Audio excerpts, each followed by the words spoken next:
December 7, 1916. Lord, I could in truth say that I have neither yoga nor any virtues, for I am completely divested of that which constitutes the glory of all those who want to serve Thee. Apparently my life is as ordinary and banal as can be, and inwardly what is it? Nothing but a calm tranquility without any variation or surprises, the calm of a something which has realized and no longer seeks itself, which no longer expects anything from life and things, which acts without reckoning upon any profit, knowing perfectly that this action does not belong to it in any way, either in its impulsion or in its result, which wills, being aware that the Supreme Will alone wills in it, a calm will made of an incontestable certitude, an objectless knowledge, a causeless joy, a self-existent state of consciousness which no longer belongs to time. It is an immobility moving in the domain of external life, yet without belonging to it or seeking to escape from it. I hope for nothing, expect nothing, desire nothing, aspire for nothing and, above all, I am nothing, and yet happiness, a calm, unmixed happiness, a happiness unaware of itself, which does not need to look at its own being, has come to dwell in the house of this body. This happiness is Thou, O Lord, and this calm is Thou, Lord, for these are not human faculties and men's senses can neither appreciate nor enjoy them. Thus it is Thou, O Lord, who dwellest in this body, and that is why this corporeal abode seems so poor and drab. For so marvelous an occupant. December 8, 1916. This was our conversation today morning, O Lord. Thou didst wake up the vital being with the magic wand of Thy impulsion and say to it, Awake, bend the bow of Thy will, for soon the hour of action will come. Suddenly awakened, the vital being rose up, stretched itself and shook off the dust of its long torpidity. From the elasticity of its members it realized that it was still vigorous and fit for action. And with an ardent faith it answered the sovereign call, Here I am, what dost Thou want of me, O Lord? But before another word could be pronounced, the mind intervened in its turn and, having bowed down to the Master as a mark of obedience, spoke to him thus, Thou knowest, O Lord, that I am surrendered to Thee and that I try my best to be a faithful and pure intermediary of the supreme will. But when I turn my gaze to the earth, I see that however great men may be, their field of action is always terribly restricted. A man, who in his mind and even in his vital being is as vast as the universe or at least as vast as the earth, as soon as he begins to act, becomes enclosed in the narrow bounds of a material action, very limited in its field and results. Whether he be the founder of a religion or a political reformer, he who acts becomes a petty little stone in the general edifice, a grain of sand in the immense dune of human activities. So I do not see any realizable action worthy of the whole being's concentrating on it and making it its purpose of existence. The vital being delights in adventure, but should it be allowed to fling itself into some lamentable adventure unworthy of an instrument conscious of Thy presence? Fear nothing, was the reply. The vital being will not be allowed to set itself in motion, it will not be asked of Thee to contribute all the effort of Thy organizing faculties, except when the action proposed is vast and complete enough to fully and usefully employ all the qualities of the being. What exactly this action will be, Thou wilt know when it comes to Thee. But I am warning Thee even now so that Thou mayst be prepared not to reject it. I also warn both Thee and the vital being that the time for the small, quiet, uniform and peaceful life will be over. There will be effort, danger, the unforeseen, insecurity, but also intensity. Thou wert made for this role. After having accepted for long years to forget it completely, because the time had not come and thou too wert not ready, wake up now to the consciousness that this is indeed thy true role, that it was for this thou wert created. The vital being was the first to awake to consciousness and, with the enthusiasm natural to it, exclaimed, I am ready, O Lord, thou mayst rely upon me. The mind, weaker and more timid, though more docile too, added, What thou willest, I will. Thou knowest well, O Lord, that I belong entirely to Thee. But shall I be able to prove equal to the task? Shall I have the power of organizing what the vital being has the capacity to realize? It is to prepare Thee for this that I am working at the moment. This is why thou art undergoing a discipline of plasticity. An enrichment. Do not worry about anything, power comes with the need. Not because thou hast been confined, even as the vital being, to very small activities at a time when this was useful, to allow things which had to be prepared the time for preparation, not because of this, I say, art thou incapable of living outside these smallnesses in a field of action consonant with thy true stature. I have appointed thee from all eternity to be my exceptional representative upon the earth, not only invisibly, in a hidden way, but also openly before the eyes of all men. And what thou wert created to be, thou wilt be. As always, Lord, when the voice of the depths fell silent, thy sublime and all-powerful benediction enveloped me completely. And for a moment the master and the instrument were but one, the unique, eternal, infinite. December 9, 1916. It is now, a long while after having come out of my contemplation, that I realize what it was. Once again this evening I entered that state in which the consciousness is scattered in a multitude of different elements, centers of consciousness both individual and collective, to carry out a certain action there or rather as many actions as these elements comprise. By flashes one point or another suddenly appears distinctly, then fades away giving place to another.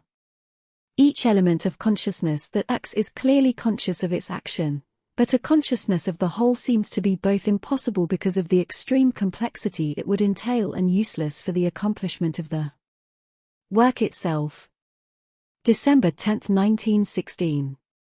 Certain apparent weaknesses are sometimes more useful to thee for thy work, O Lord, than too evident a perfection. A manifest perfection seems to be the possible prerogative only of one who has withdrawn both from the world and from work in the world. But for him whom thou hast chosen as one of thy workers upon earth, I see clearly that certain weaknesses, imperfections, provided they are only apparent and not real, are in thy eyes more useful, and hence more perfect than perfection itself. And to renounce perfection in its apparent form is part of an integral renunciation of the ignorance of the separate self. Is that why, O Lord, thou givest me only so rarely the ecstasy of complete identification and perfect consciousness? I was spoiled by thee formerly, thou madest me live so constantly in thy presence. But now it seems that thou wouldst teach me to know the unchanging bliss even in darkness, and not to have any preference for either consciousness or unconsciousness. Beyond all desire, to be plunged in the condition of those who live by desire strange. But the strangest thing is that this leaves me perfectly calm, peaceful and content, and that in this darkness I see a great strength, and that in the depth of the night sublime celestial harmonies can also be heard. Each new step in thy kingdom, O Lord, is a new cause for wonder. December 12, 1916. My mind was worried about being so constantly turned towards such petty things, moving in so narrow a circle of practical and immediate thoughts. It has learned to see thee in everything, Lord, and in the least thing it is aware of thee and rejoices in thee. But even while delighting in thee thus and recognizing thee in the most futile things and activities as well as in the vastest and noblest, it wonders why these prevail over the others. Many a time during these last months has it tried to react against this tendency but always in vain. Is it because thou findest it well thus, or because it is incapable of being otherwise? It put the question to thee, and as always thy smile came to comfort it, but the precise answer has not made itself heard. Now for this mind the least object becomes an unfathomable mystery, and everything is a constantly renewed cause for wonder. December 14, 1916. I hail thee, O Lord, and bow before thee. But I shall not write, for thou hast just told me, in reply to a question about the present meditation, we have had a private conversation which even thy own physical ears should not hear. December 20, 1916. Days have gone by, stormy and troubled to all appearance but calm and strong in their reality reflecting thy divine will. They have gone by, deploying, disclosing, developing once more all the unexpected and varied splendor of thy untiring divine play. And how marvelous it is to watch this when one perceives the infinite crisscrossing of the movements thy eternal will creates, when one knows that all this is from all eternity and that it is only in our imperfect faculties that it becomes an uninterrupted succession of facts, in which we are gratuitous and ignorant actors. We act with the apparent unconsciousness and blindness of those who do not know, and yet, I do know and, even while being an actor, I am a spectator too. But I am still not pure enough for thee to unveil before my eyes the totality of the effects and results. It is only partially and imperfectly that I know them before the act and am permitted to act with the knowledge of the why, with a full illumination as to what thou expectest from me. When, O Lord, shall I have this purity? But for that too I am no longer impatient and no longer implore. I see how much thy splendors are obscured and veiled in this miserable and poor instrument, but thou knowest why it is thus, and these its shadows and weaknesses thou dost also use for thy eternal ends. My soul is in prayer and bows down in love before what it can understand and know of thee.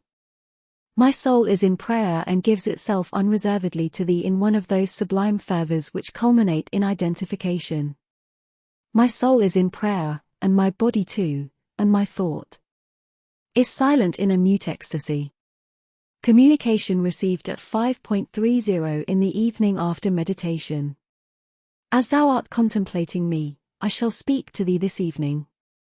I see in thy heart a diamond surrounded by a golden light. It is at once pure and warm, something which may manifest impersonal love, but why dost thou keep this treasure enclosed in that dark casket lined with deep purple? The outermost covering is of a deep lustreless blue, a real mantle of darkness. It would seem that thou art afraid of showing thy splendor. Learn to radiate and do not fear the storm. The wind carries us far from the shore but shows us over the world. Wouldst thou be thrifty of thy tenderness? But the source of love is infinite. Dost thou fear to be misunderstood? But wherest thou seen man capable of understanding the divine?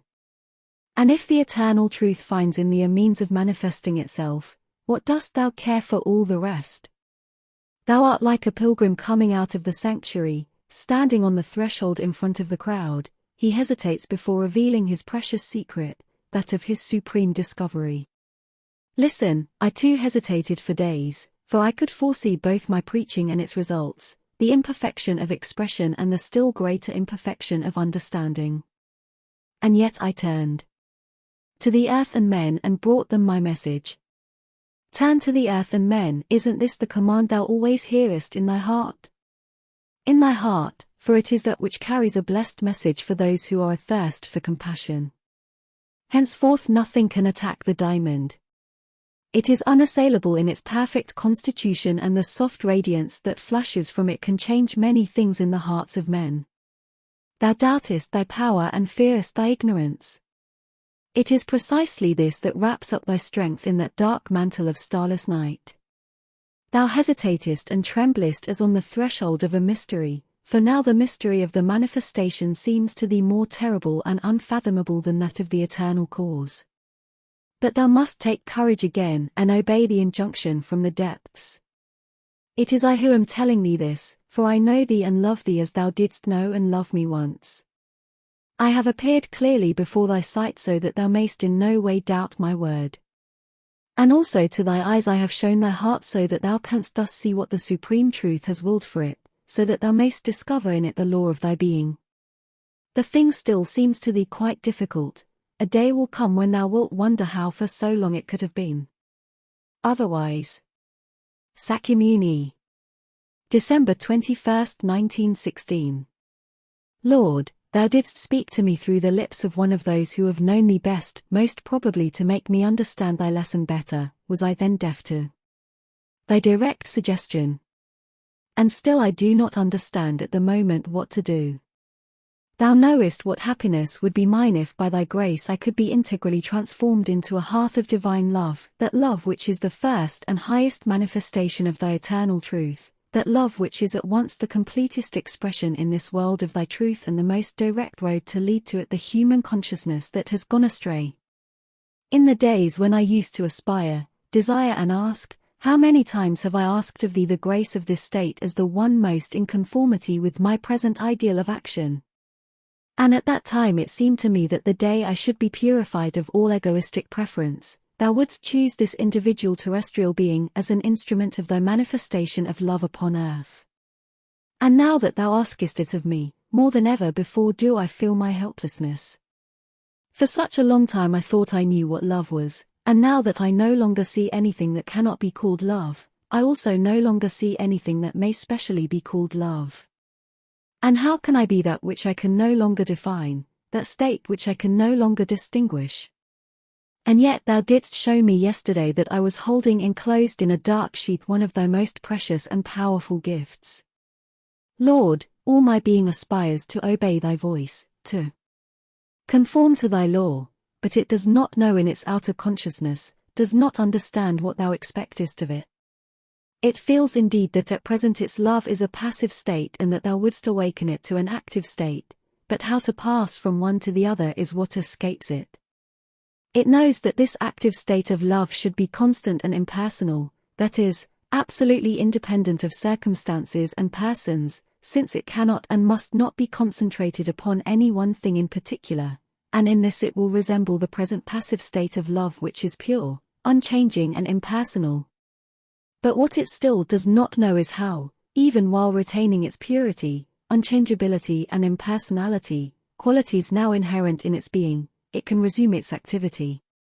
That is why this evening I implored Lord Mitra, who so perfectly symbolizes thy truth of love, asking him to come to my help and enlighten my ignorance, dissolve my doubts, vanquish my hesitations, break down the last obstacles and take possession of this physical instrument so that it may become what thou expectest it to be. But my speech is timid and my voice faltering, and I do not know if Lord Mitra heard my prayer. December 24, 1916. Lord, without allowing my mind to become aware of what was going to happen and how it was going to happen, thou gavest me this evening a foretaste of what thou expectest from me, only a foretaste, for it is a first, very timid step upon the marvelous road thou hast partially opened before me. It was like a rising flood swelling, ever swelling the river until it overflows and covers everything with its beneficent waters. And this time it was the heart which thus overflowed under the pressure of the powers of love thou didst pour into it, and the whole being began to love ever more and more, without any definite aim, nothing and everything at the same time, what it knows and does not know, what it sees and has never seen. And gradually this potential love became an effective love, ready to pour itself out upon all and everything, in beneficent waves, in an active effulgence. This was a beginning, a very weak beginning. But I knew, O Lord, that this is what thou willest. As always thy will is an infinite grace which floods the being with thy divine delight and transports it far above all petty contingencies to the glory of thy celestial dwelling places. To be what thou willest is to be divine. December 25, 1916. What I heard in the silence and noted down last evening. By renouncing everything, even wisdom and consciousness, thou wert able to prepare thy heart for the role assigned to it, apparently the most unrewarding role, that of the spring which always lets its waters flow abundantly for all, but towards which no waters can ever run back. It draws its inexhaustible strength from the depths and expects nothing from outside. But thou canst already sense the sublime felicity that accompanies this inexhaustible expansion of love, for love is sufficient unto itself and needs no reciprocity. This is true even of individual love, how much more true then of divine love which so nobly reflects the infinite. Be this love in all things and everywhere, ever more widely, ever more intensely, and the whole world will become at the same time thy work and thy wealth, thy field of action and thy conquest. Fight with persistence to break down the last limits which are only frail barriers before the expansion of the being, to vanquish the last obscurities already being lit up by the illuminating power. Fight in order to conquer and triumph, fight to overcome everything that was till today, to make the new light spring forth, the new example the world needs. Fight stubbornly against all obstacles, inner or outer.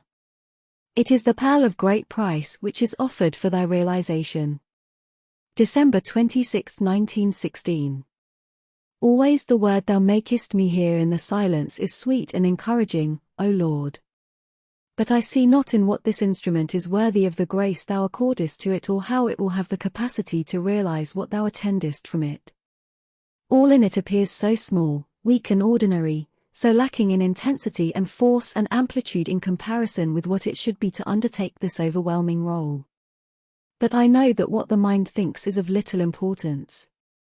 The mind itself knows it and, passive, it awaits the working out of thy decree. Thou biddest me strive without cease, and I could wish to have the indomitable ardor that prevails over every difficulty. But thou hast put in my heart a peace so smiling that I fear I no longer know even how to strive. Things develop in me, faculties and activities, as flowers bloom, spontaneously and without effort, in a joy to be and a joy to grow, a joy to manifest thee, whatever the mode of thy manifestation. If struggle there is, it is so gentle and easy that it can hardly be given the name. But how small is this heart to contain so great a love! And how weak this vital and physical being to carry the power to distribute it! Thus thou hast placed me on the threshold of the marvelous way, but will my feet have the strength to advance upon it? But thou repliest to me that my movement is to soar, and it would be an error to wish to walk. O Lord, how infinite is thy compassion! Once more thou hast taken me in thy omnipotent arms and cradled me on thy unfathomable heart, and thy heart said to me, torment not thyself at all, be confident like a child, art thou not myself crystallized for my work? December 27, 1916. O my beloved Lord, my heart is bowed before thee, my arms are stretched towards thee, imploring thee to set all this being on fire with thy sublime love, that it may radiate from there on the world. My heart is wide open in my breast, my heart is open and turned towards thee, it is open and empty that thou mayst fill it with thy divine love, it is empty of all but thee, and thy presence fills it through and yet leaves it empty, for it can contain also all the infinite variety of the manifested world. O Lord, my arms are outstretched in supplication towards thee, my heart is wide open before thee, that thou mayst make of it a reservoir of thy infinite love. Love me in all things, everywhere and in all beings, was thy reply. I prostrate myself before thee and ask of thee to give me that power. December 29, 1916. O my sweet Lord, teach me to be the instrument of thy love. December 30, 1916. O Lord, does my heart seem to me to be so cold and dry? I see my soul living deep within my being, and my soul sees thee, recognizes thee and loves thee in all things, in everything that is, it is fully conscious of this, and as the outer being is surrendered to it, it too is conscious. The mind knows and never forgets, the purified vital being no longer has any attractions and repulsions, and more does it taste of the joy of thy presence in all things and always. But the heart seems to have fallen asleep in a slumber of exhaustion, and the soul no longer finds sufficient activity within it to respond fully to its impulsion. Why? Was it so poor that the struggle could thus wear it out, or so deeply wounded that it has become quite stiff?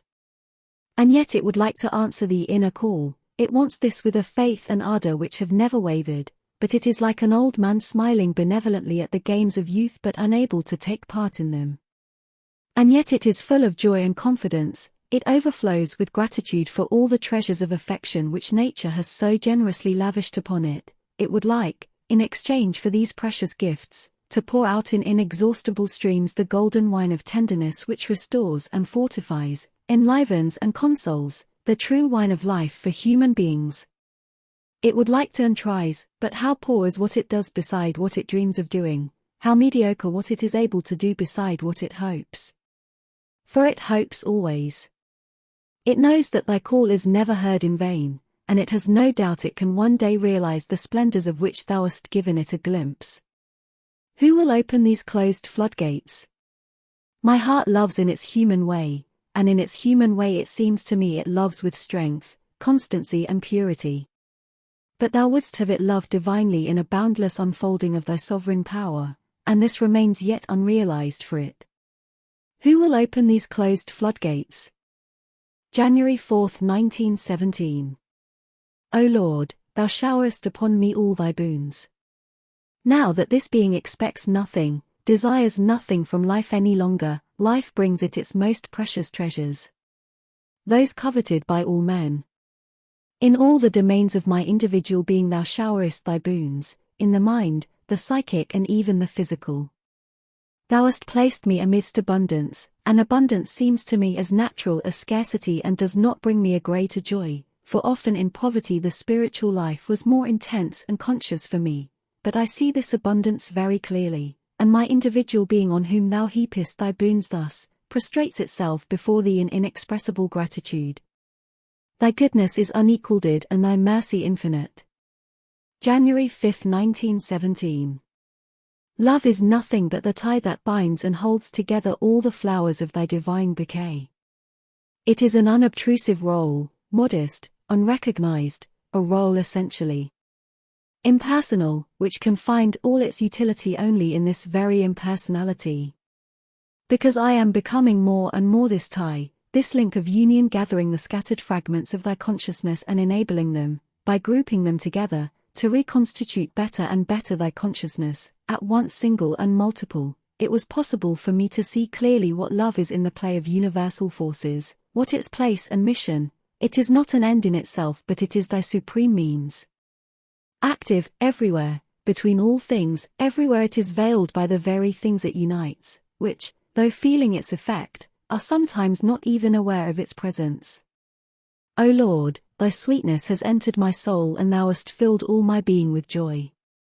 And in this joy I have offered thee a prayer so that it may reach up to thee. January 6, 1917. Teacher, you hast filled my being with an ineffable peace and unequalled repose. Without any personal thought or will, I let myself be cradled passively by thy infinity. January 8, 1917.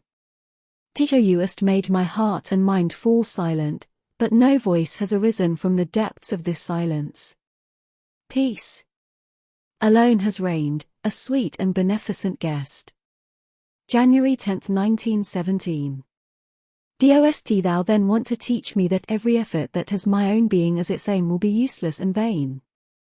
That action alone which has as its motive the radiating of thy grace is accomplished with ease and success. When the will acts in the external life, it is powerful and effective. When it attempts to practice going inwards, it is without force or effect. So all action undertaken for personal progress becomes more and more unfruitful, and consequently rarer and rarer. On the other hand, all outer action seems to gain in effectivity what the inner has lost. Thus, O Lord, thou takest the instrument as it is, and if it has to be refined, that will come in the course of the work. January 14, 1917. May all who are unhappy become happy, may the wicked become good, may the sick become healthy. Thus was formulated the aspiration within me concerning the manifestation of thy divine love through this instrument. It was like a request a child makes to its father with the certitude that it will be granted. For the certitude was in me when I asked, it seemed to me so simple and easy, I felt so clearly in myself how it was possible to grow from joy to joy, from beauty to beauty. Is this not more natural and also more fruitful than always to suffer and toil in an ignorant struggle unwillingly undergone? If thou allowest the heart to blossom freely at the touch of thy divine love, this transformation is easy and comes of itself. Wilt thou not grant this, O Lord, as a pledge of thy mercy? It is with the confidence of a child that my heart implores thee this evening. January 19, 1917. And the hours pass, fading away like unlived dreams. January 23, 1917. Teacher, you didst fill my being with so complete, so intense a love and beauty and joy that it seemed impossible to me that this would not be communicated. It was like a glowing hearth whence the breath of thought wafted far many sparks which, entering the secrecy of men's hearts, kindled other similar fires, fires of thy divine love, O Lord, that love which impels and draws all human beings irresistibly to thee. O my sweet Lord, grant that this may not be only a vision of my enwrapped consciousness, but indeed a reality, effectively transforming all beings and things. Grant that this love, this beauty and joy which flood all my being that is hardly strong enough to bear their intensity, may also flood the consciousness of all those I have seen, all those I have thought of and all those also whom I have never thought of or seen. Grant that all may awake to the consciousness of thy infinite bliss. O my sweet Lord, fill their hearts with joy, love and beauty. January 25, 1917. A radiant love who fillest all my being and makest it festive, art thou received, art thou given? Nobody can say, for thou receivest thy own self and givest thyself to thyself, being sovereignly active and receptive, at once in all things, in every being. January 29, 1917. In the world of forms a violation of beauty is as great a fault as a violation of truth in the world of ideas. For beauty is the worship nature offers to the Supreme Master of the universe, beauty is the divine language in forms. And a consciousness of the divine which is not translated externally by an understanding and expression of beauty would be an incomplete consciousness. But true beauty is as difficult to discover, to understand and above all to live as any other expression of the divine. This discovery and expression exacts as much impersonality and renunciation of egoism as that of truth or bliss. Pure beauty is universal and one must be universal to see and recognize it. O Lord of beauty, how many faults I have committed against thee, how many do I still commit? Give me the perfect understanding of thy law so that I may not again fail to keep it. Love would be incomplete without thee, thou art one of its most perfect ornaments, thou art one of its most harmonious smiles. At times I have misunderstood thy role, but in the depths of my heart I have always loved thee, and the most arbitrary and radical doctrines could not extinguish the fire of worship which, from my childhood, I had vowed to thee. Thou art not at all what a vain people think thee to be, thou art not at all attached exclusively to this or that form of life. It is possible to awaken thee and make thee shine in every form, but for that one must have discovered thy secret. O Lord of beauty, give me the perfect understanding of thy law, so that I may no longer fail to keep it, so that thou mayst become in me the harmonious consummation of the Lord of love. March 27, 1917. Communication in dialogue received during meditation. Look, thou sayest the living form and the three inanimate images.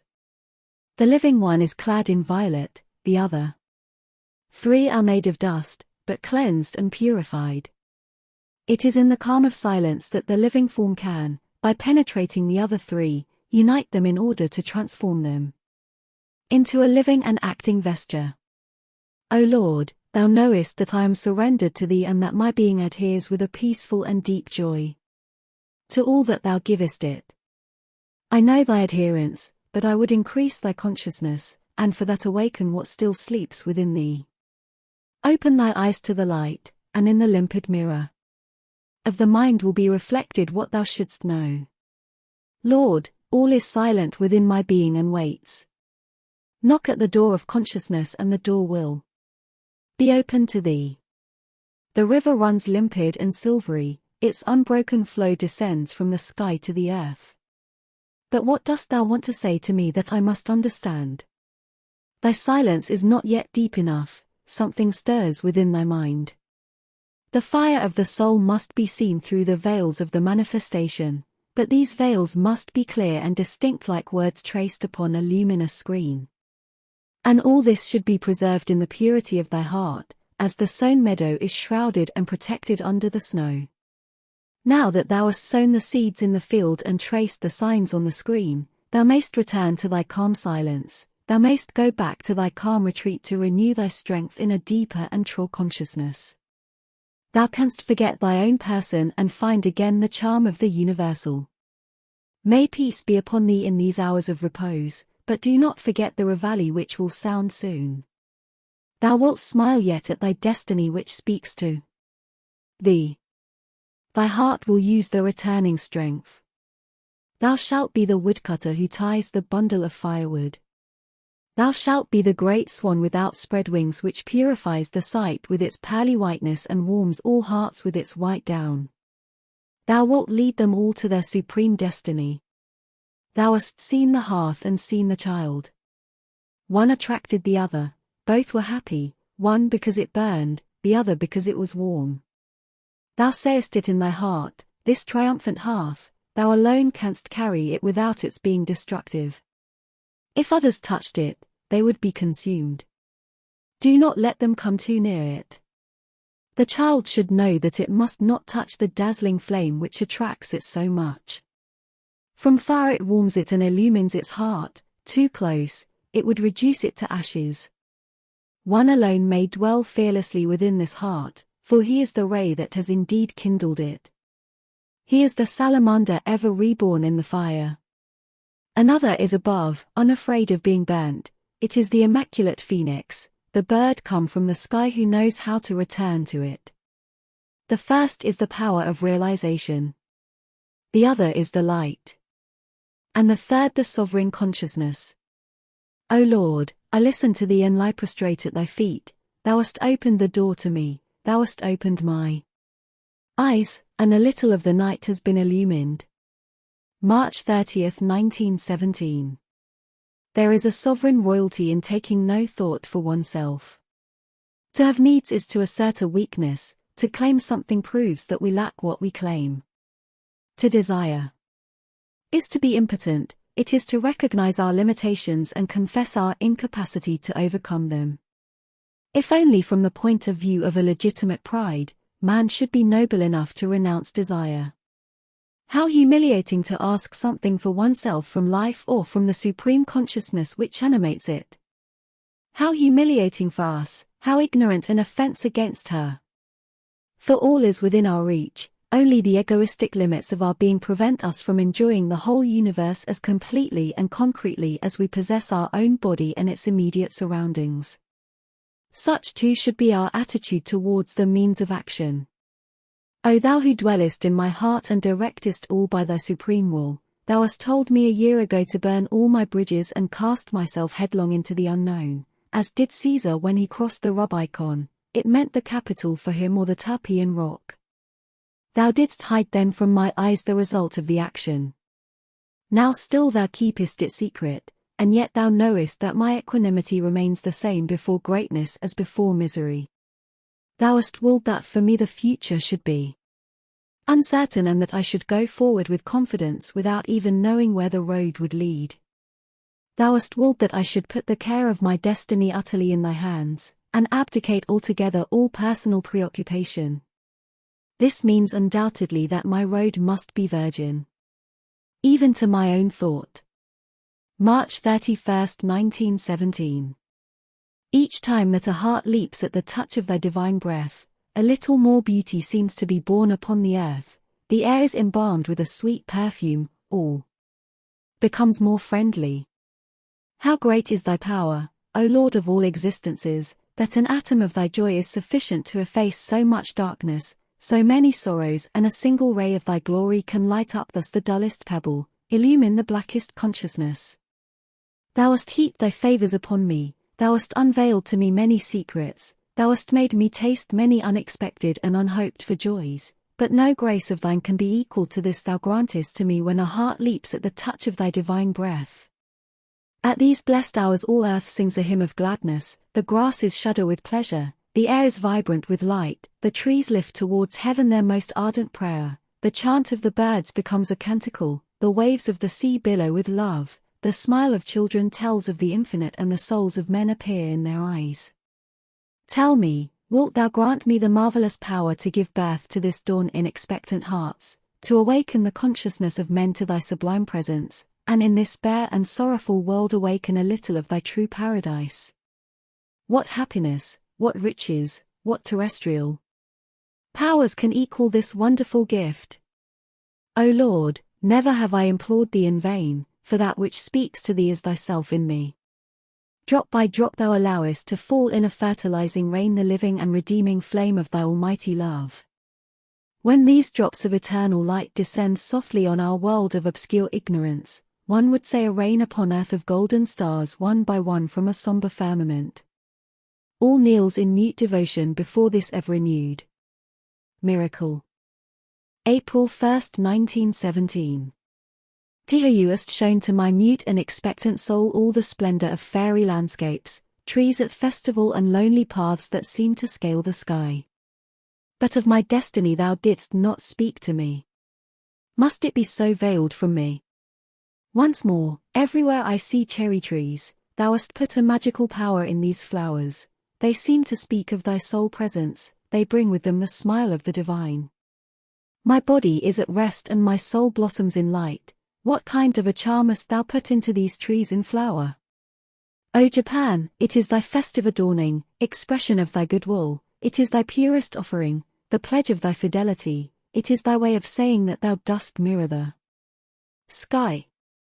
And now here is a magnificent country, of high mountains all covered with pines and richly tilled valleys.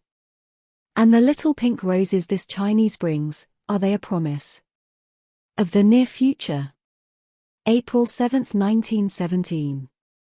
A deep concentration seized on me, and I perceived that I was identifying myself with a single cherry blossom, then through it with all cherry blossoms, and, as I descended deeper in the consciousness, following a stream of bluish force, I became suddenly the cherry tree itself, stretching towards the sky like so many arms, its innumerable branches laden with their sacrifice of flowers. Then I heard distinctly this sentence. Thus hast thou made thyself one with the soul of the cherry trees, and so thou canst take note that it is the divine who makes the offering of this flower prayer to heaven.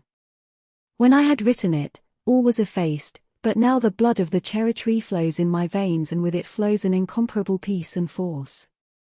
What difference is there between the human body and the body of a tree? In truth, there is none. The consciousness which animates them is identically the same. Then the cherry tree whispered in my ear. It is in the cherry blossom that lies the remedy for the disorders of the spring. April 9, 1917. Once the threshold of the kingdom of thy omniscience has been crossed, each time there is a return to the mental world, every thought one has there seems a marvelous and unfathomable problem one had never dreamed of before. Above, no question is put, in that calm silence all is known from all eternity. Below, all is new, unknown, unexpected. And the two meeting in one single consciousness bring a trustful wondering, source of peace and light and joy. April 10, 1917. My heart has fallen asleep down to the very depths of my being. The whole earth is in a stir and agitation of perpetual change, all life enjoys and suffers, strives, struggles, conquers, is destroyed and formed again. My heart has fallen asleep down to the very depths of my being. In all these innumerable and manifold elements, I am the will that moves, the thought that acts, the force that realizes, the matter that is put in motion. My heart has fallen asleep down to the very depths of my being. No more personal limits, no more individual action, no longer any separative concentration creating conflict, nothing but a single and infinite oneness. My heart has fallen asleep down to the very depths of my being. April 28, 1917. O my Divine Master, who hast appeared to me this night in all thy radiant splendor, thou canst in an instant make this being perfectly pure, luminous, translucid, conscious. Thou canst liberate it from its last dark spots, free it from its last preferences. Thou canst, but hast thou not done this tonight when it was penetrated with thy divine effluence and thy ineffable light? It may be, for in me is a superhuman strength made all of calm and immensity. Grant that from this summit I may not fall, grant that peace may forever reign as the master of my being, not only in my depths of which it has long been the sovereign, but in the least of my external activities, in the smallest recesses of my heart and of my action. I salute thee, O Lord, deliverer of beings. Lo! Here are flowers and benedictions. Here is the smile of divine love. It is without preferences and without repulsions. It streams out towards all in a generous flow and never takes back its marvelous gifts. Her arms outstretched in a gesture of ecstasy, the Eternal Mother pours upon the world the unceasing dew of her purest love. Akakura, July 13, 1917. One day I wrote, "My heart has fallen asleep down to the very depths of my being." Merely asleep? I cannot believe it. I think it is completely hushed, perhaps forever. From sleep one awakes, from this quietness there is no falling back. And since that day I have not observed any relapse. In place of something very intensely concentrated which for a long while was intermittently tumultuous, has come an immensity so vast and calm and untroubled, filling my being, or rather my being has melted into that, for how could that which is limitless be contained in a form? And these great mountains with their serene contours which I see from my window, range after majestic range up to the very horizon, are in perfect harmony with the rhythm of this being, filled with an infinite peace. Lord, couldst thou have taken possession of thy kingdom? Or rather of this part of the kingdom, for the body is still obscure and ignorant, slow to respond, without plasticity. Will it be purified one day like the rest? And will thy victory then be total? It matters little. This instrument is what thou wantest it to be, and its bliss is unalloyed. Tokyo, September 24, 1917. Teacher, you hast subjected me to a hard discipline, rung after rung. I have climbed the ladder which leads to the end. At the summit of the ascent, thou hast made me taste the perfect joy of identity with thee. Then, obedient to thy command, rung after rung, I have descended to outer activities and external states of consciousness, re-entering into contact with these worlds that I left to discover thee. And now that I have come back to the bottom of the ladder, all is so dull, so mediocre, so neutral, in me and around me, that I understand no more. What is it then that thou awaitest from me, and to what use that slow long preparation, if all is to end in a result to which the majority of human beings attain without being subjected to any discipline? How is it possible that having seen all that I have seen, experienced all that I have experienced, after I have been led up even to the most sacred sanctuary of thy knowledge and communion with thee, thou hast made of me so utterly common an instrument in such ordinary circumstances? In truth, O Lord, thy ends are unfathomable and pass my understanding. Why, when thou hast placed in my heart the pure diamond of thy perfect felicity, sufferest thou its surface to reflect the shadows which come from outside and so leave unsuspected and, it would seem, ineffective the treasure of peace thou hast granted me? Truly all this is a mystery and confounds my understanding. Why, when thou hast given me this great inner silence, sufferest thou the tongue to be so active and the thought to be occupied with things so futile? Why? I could go on questioning indefinitely and, to all likelihood, always in vain. I have only to bow to thy decree and accept my condition without uttering a word. I am now only a spectator who watches the dragon of the world unrolling its coils without end. A few days later. Lord, how many times, giving way before thy decree, I have prayed to thee, spare me this Calvary of earthly consciousness, let me merge in thy supreme unity. But my prayer is faint-hearted, I know, for it remains unfruitful. October 15, 1917. I have cried to thee in my despair, O Lord, and thou hast answered my call. I have no right to complain of the circumstances of my existence, are they not consonant with what I am? Because thou ledst me to the threshold of thy splendor and gavest me the joy of thy harmony, I thought I had reached the goal, but, in truth, thou hast regarded thy instrument in the perfect clarity of thy light and plunged it back into the crucible of the world that it may be melted anew and purified. In these hours of an extreme and anguished aspiration I feel myself drawn by thee with a dizzy rapidity along the road of transformation, and my whole being vibrates to a conscious contact with the infinite. It is so that thou givest me patience and the strength to surmount this new ordeal. November 25, 1917. O Lord, because in an hour of cruel distress I said in the sincerity of my faith, Thy will be done, Thou camest garbed in Thy raiment of glory.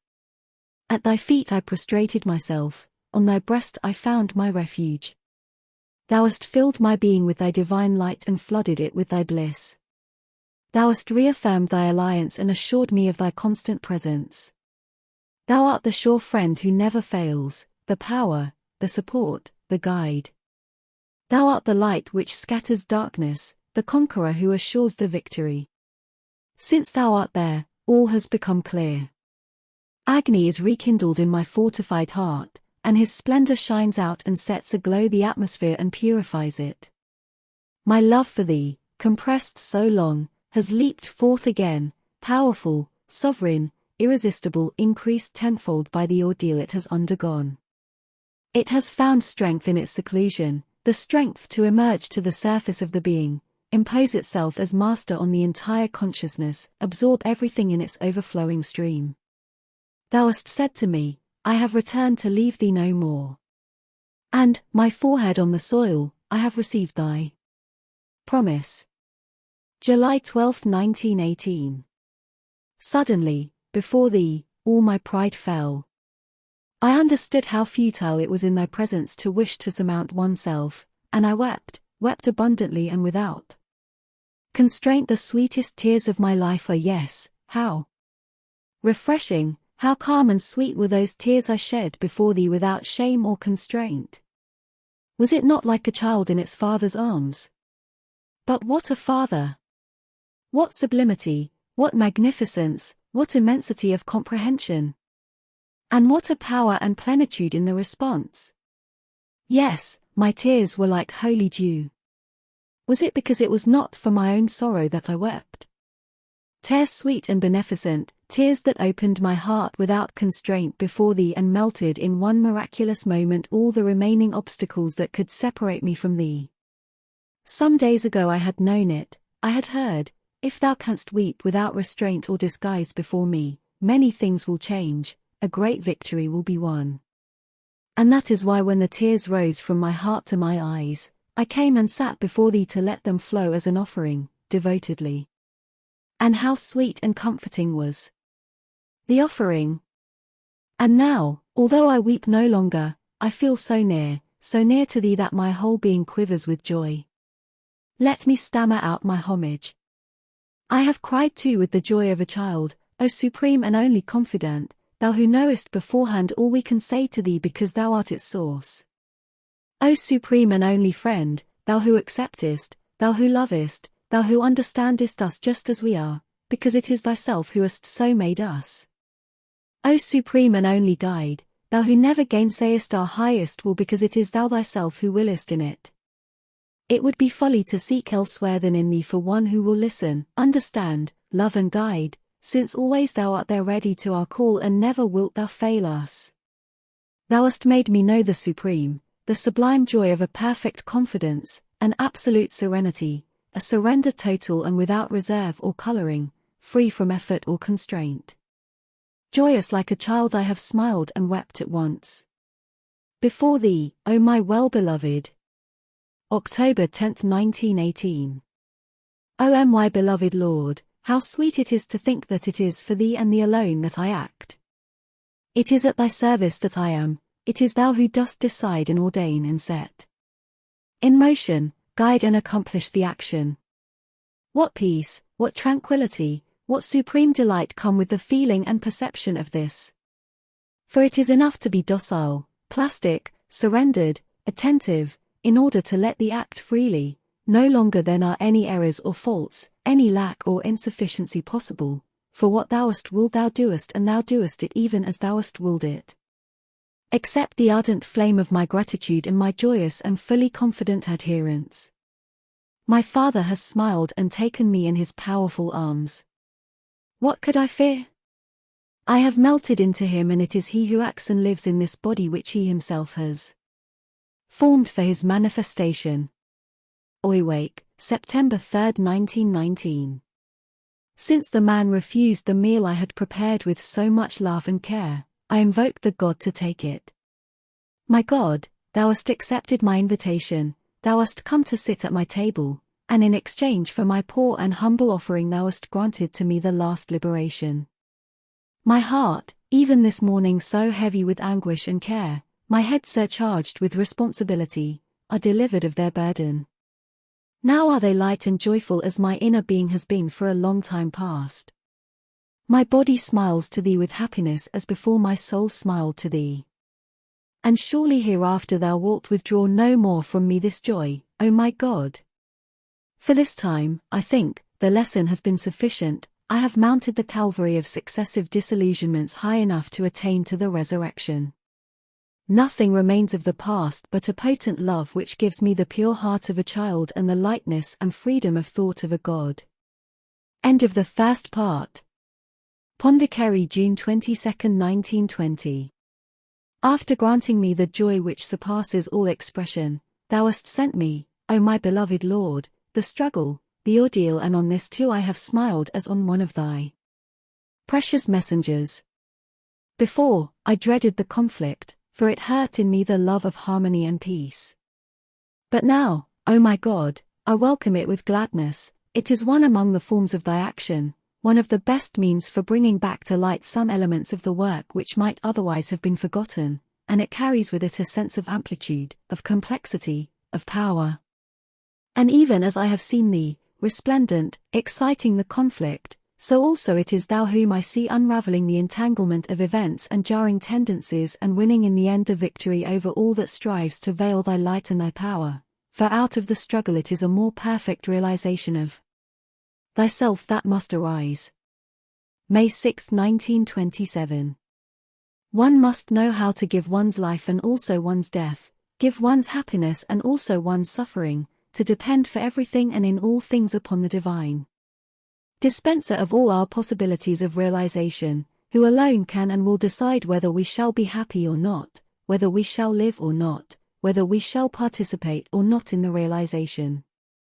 In the integrality and absoluteness of this love, this self-giving, lies the essential condition for perfect peace, the indispensable foundation of constant beatitude. December 28, 1928. There is a power that no ruler can command, there is a happiness that no earthly success can bring, there is a light that no wisdom can possess, there is a knowledge that no philosophy and no science can master, there is a bliss of which no satisfaction of desire can give the enjoyment, there is a thirst for love that no human relation can appease, there is a peace that one finds nowhere, not even in death. It is the power, the happiness, the light, the knowledge, the bliss, the love, the peace that flow from the divine grace. November 24, 1931. O my Lord, my sweet Master, for the accomplishment of thy work I have sunk down into the unfathomable depths of matter, I have touched with my finger the horror of the fossard and the inconscience, I have reached the seat of oblivion and a supreme obscurity. But in my heart was the remembrance, from my heart there leaped the call which could arrive to thee, Lord, Lord, everywhere thy enemies appear triumphant, fossard is the monarch of the world, life without thee is a death, a perpetual hell, doubt has usurped the place of hope and revolt has pushed out submission, faith is spent, gratitude is not born, blind passions and murderous instincts and a guilty weakness have covered and stifled thy sweet law of love. Lord, wilt thou permit thy enemies to prevail, fossard and ugliness and suffering to triumph? Lord, give the command to conquer and victory will be there. I know we are unworthy, I know the world is not yet ready. But I cry to thee with an absolute faith in thy grace and I know that thy grace will save. Thus, my prayer rushed up towards thee, and, from the depths of the abyss, I beheld thee in thy radiant splendor, thou didst appear and thou saidst to me, lose not courage, be firm, be confident, I come. October 23, 1937. A prayer for those who wish to serve the divine. Glory to thee, O Lord, who triumphest over every obstacle. Grant that nothing in us shall be an obstacle in thy work. Grant that nothing may retard thy manifestation. Grant that thy will may be done in all things and at every moment. We stand here before thee that thy will may be fulfilled in us, in every element, in every activity of our being, from our supreme heights to the smallest cells of the body. Grant that we may be faithful to thee utterly and forever. We would be completely under thy influence to the exclusion of every other. Grant that we may never forget to own towards thee a deep and intense gratitude.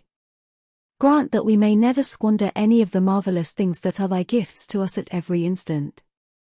Grant that everything in us may collaborate in thy work and all be ready for thy realization.